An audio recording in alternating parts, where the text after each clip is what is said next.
Destaque agora é a medida provisória que parcela a dívida do Fundo Rural, que foi publicada nesta terça-feira, um dia antes da votação, que vai decidir na Câmara dos Deputados se o presidente Michel Temer pode ser julgado pelo Supremo Tribunal Federal por corrupção passiva. Coincidência ou não, Temer aproveitou a ocasião para almoçar com parlamentares da bancada ruralista.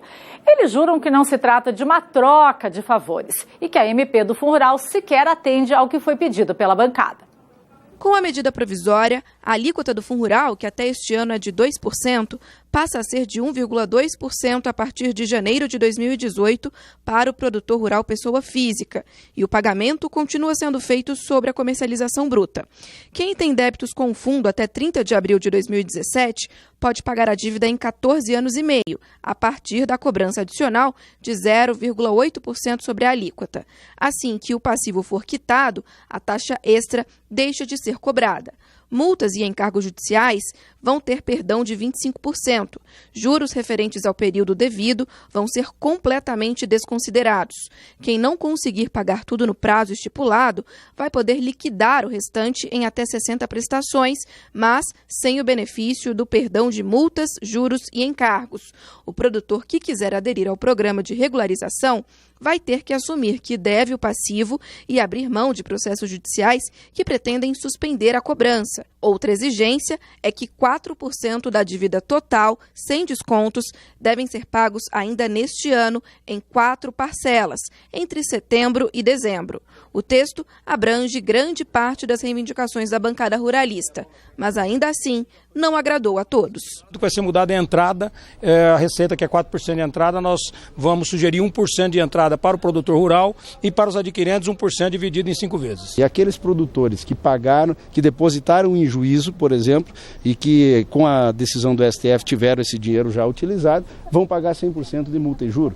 Então nós temos distorções importantes, o valor da entrada, o percentual da entrada é alto demais, descapitaliza o setor, então nós vamos agora trabalhar no processo legislativo para adequar essa medida que, como ficou, ela não atende o setor agropecuário. A medida provisória deixa uma dúvida sobre o prazo para aderir ao refinanciamento. A proposta tem até 120 dias para ser alterada pelo Congresso Nacional, mas quem quiser ter acesso aos benefícios precisa começar a pagar o débito até o fim de setembro, ou seja, em menos de 2 meses. Isso quer dizer que o produtor vai ter que assumir suas dívidas antes mesmo dos parlamentares terem aprovado o texto. Nós temos 5 dias corridos para fazer as emendas do que nós estamos contestando na medida provisória. Segundo, essas emendas podem ser trabalhadas no Congresso, primeiro na Câmara, obviamente, por 120 dias. Então, parece que essa matemática aí ela não está funcionando muito bem. E as mudanças, quando o texto for para o Congresso Nacional, não devem ser poucas. Entre elas está a situação dos adquirentes, que são as indústrias que compram a produção do agricultor ou pecuarista. Na prática, são elas que devem fazer o desconto do Fundo Rural, mas as que não o fizeram também estão em dívida e vão poder renegociar o passivo. Se o valor devido for inferior a 15 milhões de reais, o pagamento vai poder ser feito assim como o do produtor rural pessoa física, com a cobrança de 0,8% sobre a comercialização.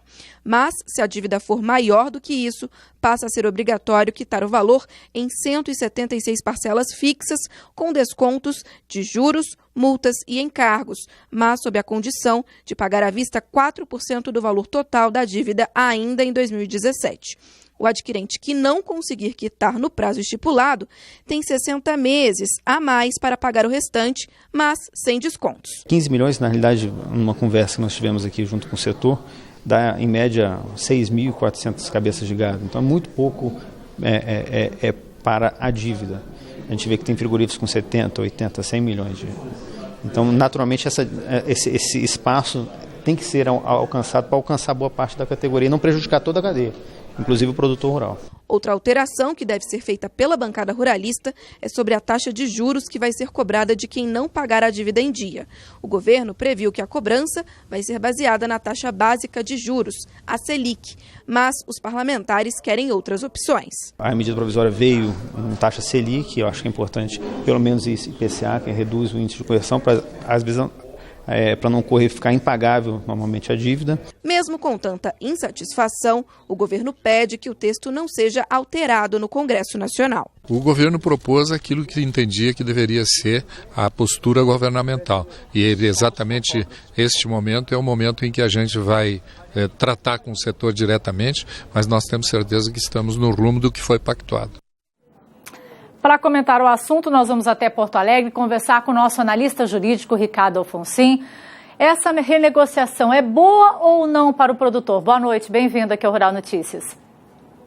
Boa noite, Kelly. Finalmente saiu a prometida medida provisória, 793 é o número dela, e foi, como foi dito há pouco, anunciada exatamente um dia antes que o Congresso deve definir se o presidente Temer será processado ou não pelo Supremo Tribunal Federal. Essa medida é bastante complicada. Primeiro, queria trazer um esclarecimento.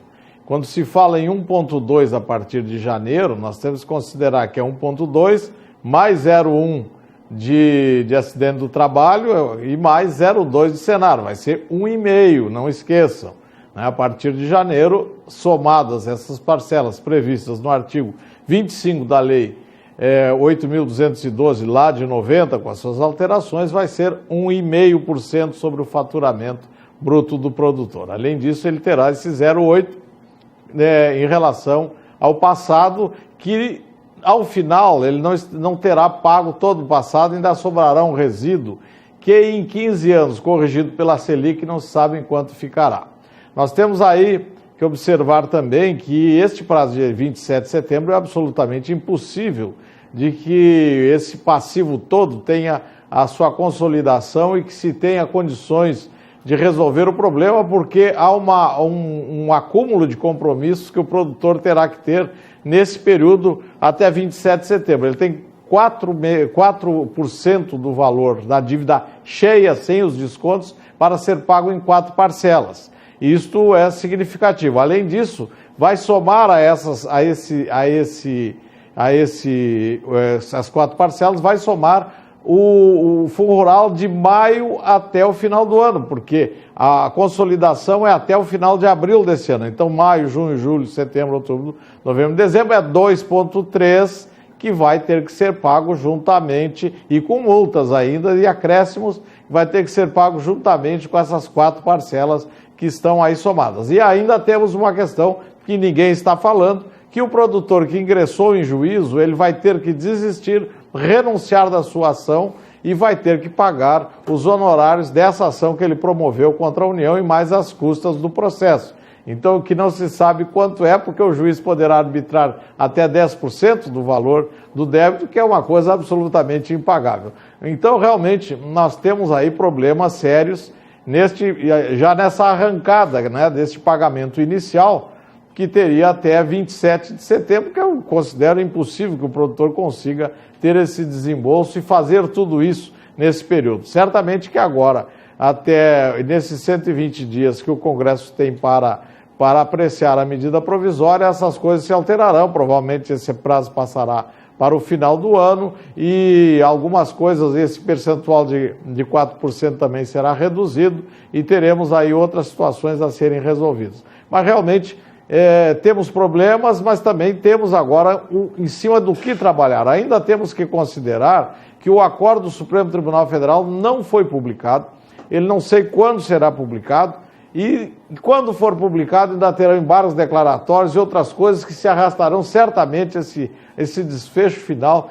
para o ano que vem. Então, o que é que eu posso, num momento desse, recomendar? Muita cautela, não se apressem, vamos esperar o andamento das coisas para ver como vai se definir esse assunto. O certo é que também na medida provisória teria que ter um artigo dizendo que, enquanto houver esse prazo de adesão, como acontece em outras vezes, a União não poderá ajuizar ações nem fazer a autuação dos produtores em relação a esse débito. Isso é muito importante que seja colocado, pois senão ele estará sob a faca, sob o jugo da Receita Federal, obrigando-se a fazer o acordo, porque senão ele será processado. Então, temos muitas coisas para conversar daqui para frente, Kelly, sobre esse assunto. É com você.